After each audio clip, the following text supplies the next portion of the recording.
एक ऐसी जगह जहां बर्फ सिर्फ जमी नहीं है बल्कि समय को कैद करके बैठी है, जहां तापमान -80 डिग्री तक गिर जाता है और हवा इतनी ठंडी होती है कि सांस लेना भी एक जोखिम बन जाता है।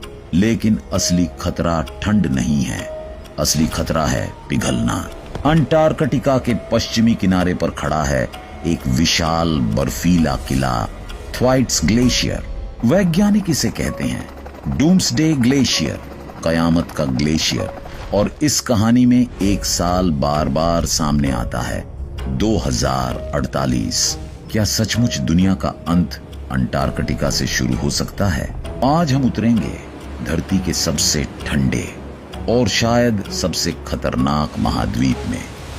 आज जिस अंटार्कटिका को हम सफेद बर्फीले रेगिस्तान के रूप में जानते हैं, वह हमेशा ऐसा नहीं था।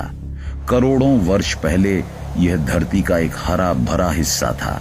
यहाँ घने जंगल थे, नदियां बहती थीं और डायनासोर जैसे विशाल जीव इस भूमि पर विचरते थे।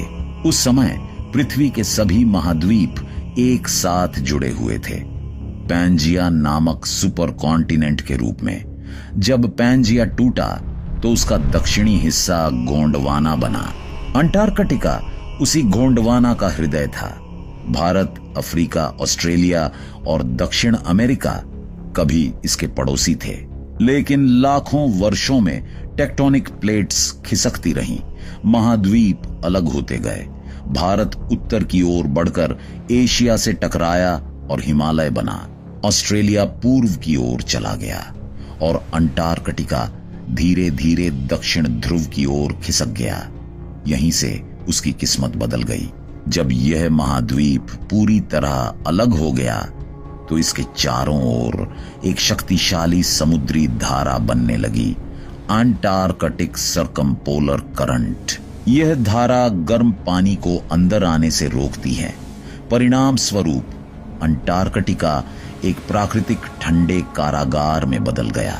धीरे धीरे तापमान गिरा, जंगल गायब हुए, जीवन समाप्त हुआ और हरे मैदानों की जगह बर्फ की मोटी चादर ने ले ली। आज अंटार्कटिका पृथ्वी का सबसे बड़ा बर्फीला भंडार है, लेकिन इसकी यह जमी हुई सतह हमें एक सवाल पूछने पर मजबूर करती है। क्या यह बर्फ हमेशा के लिए स्थिर रहेगी?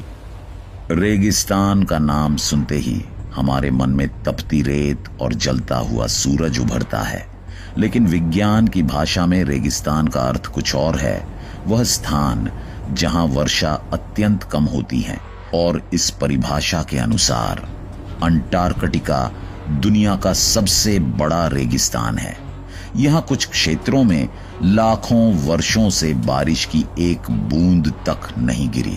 मैकमर्डो ड्राई वैलीज जैसे स्थान इतने शुष्क हैं कि वैज्ञानिक उन्हें मंगल ग्रह का प्रतिबिंब मानते हैं। नमी लगभग शून्य है।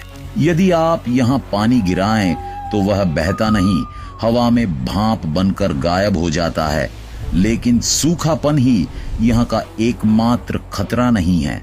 अंटार्कटिका की हवाएं साधारण नहीं होती, इन्हें कैटाबेटिक विंड्स कहा जाता है। गुरुत्वाकर्षण के कारण ऊंचाई से नीचे गिरती हुई ठंडी भारी हवाएं, इनकी रफ्तार 300 किलोमीटर प्रति घंटे तक पहुंच सकती हैं। जब ये हवाएं बहती हैं तो ऐसा लगता है जैसे पूरी प्रकृति गर्जना कर रही हो, और जो जमीन हमें स्थिर दिखती है वह वास्तव में स्थिर नहीं है। अंटार्कटिका की मोटी बर्फ एक विशाल धीमी गति से बहती नदी की तरह है।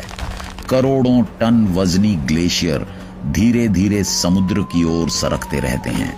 रात के सन्नाटे में बर्फ के टूटने की आवाजें सुनाई देती हैं, जैसे धरती स्वयं कराह रही हो।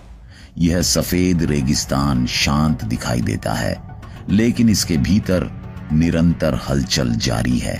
और यही हलचल हमें अगले अध्याय की ओर ले जाती है, बर्फ के नीचे छिपी आग की कहानी।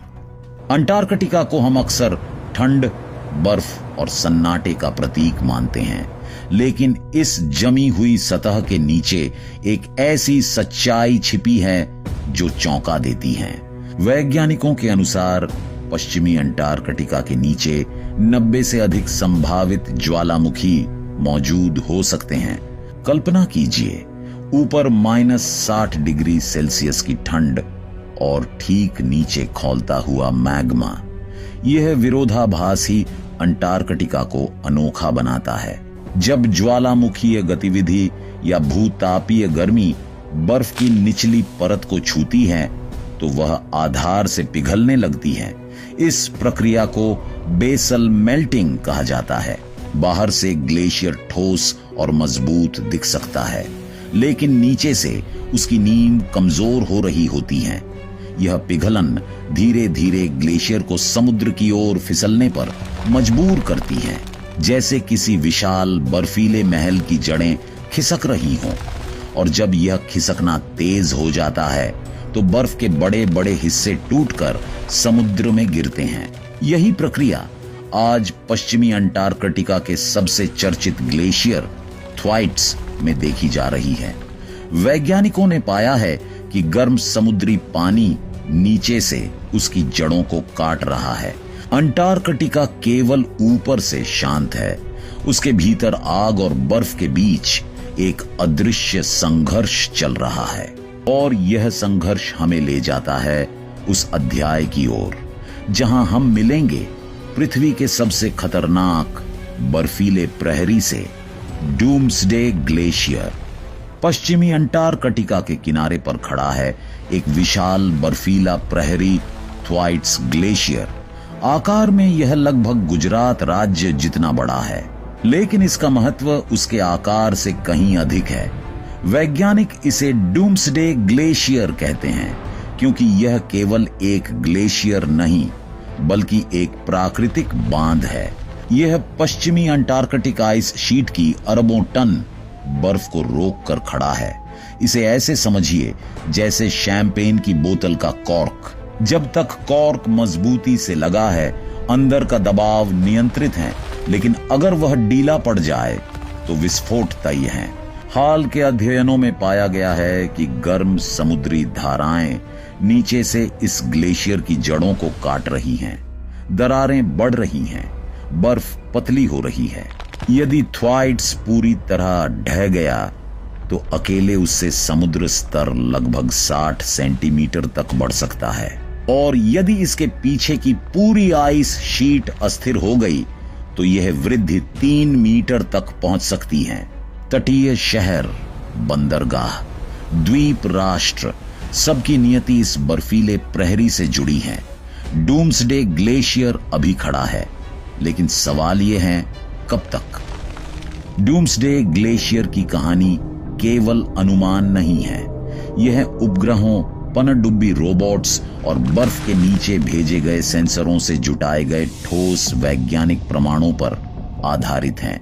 2018 से 2023 के बीच अंतर्राष्ट्रीय वैज्ञानिक दलों ने थ्वाइट्स ग्लेशियर का गहन अध्ययन किया। उन्होंने पाया कि गर्म समुद्री पानी बर्फ के नीचे गहराई तक पहुंच चुका है। यह पानी धीरे धीरे ग्लेशियर के आधार को पिघला रहा है, जिससे उसकी पकड़ कमजोर होती जा रही है। रडार इमेजिंग ने दिखाया कि ग्लेशियर के भीतर दरारें पहले से कहीं अधिक तेजी से फैल रही हैं। कुछ हिस्सों में बर्फ की मोटाई कम हो रही है। वैज्ञानिकों ने चेतावनी दी है कि यदि यह प्रक्रिया एक टिपिंग पॉइंट पर पहुंच गई तो इसे रोकना लगभग असंभव होगा। यह प्रक्रिया अचानक विस्फोट की तरह नहीं होगी, बल्कि यह एक धीमी लेकिन स्थायी ढावट होगी, साल दर साल, मीटर दर मीटर। सबसे चिंताजनक तथ्य यह है कि हम इसे रोकने का कोई सीधा तरीका नहीं जानते। हम केवल उत्सर्जन कम कर सकते हैं, तापमान वृद्धि को सीमित कर सकते हैं, लेकिन पिघलती बर्फ को वापस जमा नहीं सकते। अंटार्कटिका हमें संकेत दे रहा है। प्रश्न यह है, क्या हम सुन रहे हैं? अंटार्कटिका केवल विज्ञान की प्रयोगशाला नहीं है, यह भविष्य की भू राजनीति का केंद्र भी बन सकता है।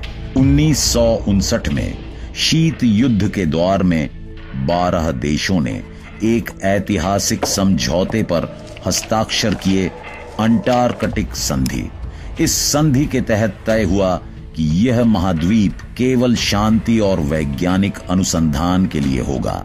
यहाँ सैन्य गतिविधि, हथियार परीक्षण और खनन प्रतिबंधित रहेंगे। आज 50 से अधिक देश इस संधि का हिस्सा हैं, लेकिन एक महत्वपूर्ण बात है, 2048 में पर्यावरण संरक्षण प्रोटोकॉल की समीक्षा की जा सकती है। इसका अर्थ यह नहीं कि नियम स्वतः समाप्त हो जाएंगे, लेकिन यदि देश चाहें तो वे संसाधनों के दोहन पर चर्चा शुरू कर सकते हैं। अंटार्कटिका के नीचे संभावित रूप से तेल, गैस और दुर्लभ खनिज मौजूद हैं। जैसे जैसे दुनिया में संसाधनों की मांग बढ़ेगी, वैसे वैसे इस सफेद महाद्वीप की रणनीतिक अहमियत भी बढ़ेगी। यदि बर्फ पिघलती है और नए क्षेत्र खुलते हैं तो दावे और विवाद भी बढ़ सकते हैं। इस प्रकार 2048 केवल एक तारीख नहीं, बल्कि एक संभावित मोड़ है। अंटार्कटिका का भविष्य सिर्फ जलवायु पर नहीं, बल्कि राजनीति पर भी निर्भर करेगा। अंटार्कटिका की बर्फ केवल जमी हुई पानी की परत नहीं है, यह एक विशाल टाइम कैप्सूल है जिसमें लाखों वर्षों का इतिहास कैद है। जब वैज्ञानिक बर्फ की गहराई से आइस कोर निकालते हैं तो उन्हें उसमें प्राचीन हवा, धूल और सूक्ष्म जीवों के संकेत मिलते हैं। कुछ परतें 8 लाख साल पुरानी हैं, लेकिन अब एक नया सवाल उठ रहा है। जब यह बर्फ तेजी से पिघलेगी तो क्या उसके भीतर कैद सूक्ष्म जीव और वायरस भी बाहर आ सकते हैं? अंटार्कटिका की उपहिम झीलों और बर्फीली परतों में ऐसे माइक्रोब्स पाए गए हैं जो अत्यधिक ठंड और अंधेरे में भी जीवित रह सकते हैं। इन्हें एक्सट्रीमोफाइल्स कहा जाता है। हालांकि अभी तक कोई बड़ा जैविक खतरा सामने नहीं आया है, लेकिन वैज्ञानिक मानते हैं कि जलवायु परिवर्तन के साथ नए और अनदेखे सूक्ष्म जीव वातावरण में प्रवेश कर सकते हैं। यह खतरा कल्पना से अधिक जटिल है। हम केवल समुद्र स्तर के बढ़ने की बात नहीं कर रहे, हम उन जैविक तत्वों की बात कर रहे हैं जो हजारों वर्षों से पृथ्वी की सतह से दूर रहे हैं। अंटार्कटिका धीरे धीरे अपने रहस्य उजागर कर रहा है, लेकिन हर रहस्य सुरक्षित नहीं होता। यदि डूम्सडे ग्लेशियर पूरी तरह ढह जाता है तो यह एक ही दिन में दुनिया का अंत नहीं करेगा, लेकिन यह एक ऐसी प्रक्रिया शुरू कर सकता है जिसे रोकना संभव नहीं होगा। समुद्र स्तर धीरे धीरे बढ़ेगा, सेंटीमीटर दर सेंटीमीटर। पहले निचले तटीय क्षेत्र प्रभावित होंगे, फिर बंदरगाह, हवाई अड्डे और महानगर। मुंबई, कोलकाता, चेन्नई, ढाका, शंघाई, न्यूयॉर्क, ये शहर केवल इमारतों का समूह नहीं, बल्कि करोड़ों लोगों का घर हैं। जैसे जैसे पानी बढ़ेगा, वैसे वैसे विस्थापन भी बढ़ेगा। इसे वैज्ञानिक क्लाइमेट माइग्रेशन कहते हैं। जलवायु शरणार्थियों का युग। आर्थिक प्रभाव भी गहरे होंगे। बंदरगाह डूबेंगे तो व्यापार रुकेगा। कृषि भूमि खारे पानी से प्रभावित होगी। बीमा और पुनर्निर्माण की लागत बढ़ेगी, और जब संसाधन सीमित होंगे तो संघर्ष भी बढ़ सकते हैं। यह अचानक आने वाली आपदा नहीं, बल्कि धीरे धीरे बदलती दुनिया होगी, जहां तटरेखाएं हर साल पीछे हटेंगी। डूम्सडे ग्लेशियर केवल बर्फ नहीं है, यह वैश्विक स्थिरता की परीक्षा है। अंटार्कटिका आज भी शांत खड़ा है। डूम्सडे ग्लेशियर अभी टूटा नहीं है, लेकिन संकेत स्पष्ट हैं। तापमान बढ़ रहा है, बर्फ पिघल रही है और समुद्र चुपचाप आगे बढ़ रहा है। 2048 कोई प्रलय की तारीख नहीं, बल्कि एक चेतावनी है। मानवता के पास विकल्प हैं। उत्सर्जन कम करना, विज्ञान को प्राथमिकता देना और प्रकृति के साथ संतुलन बनाना। अंटार्कटिका हमें डराने नहीं, जगाने आया है।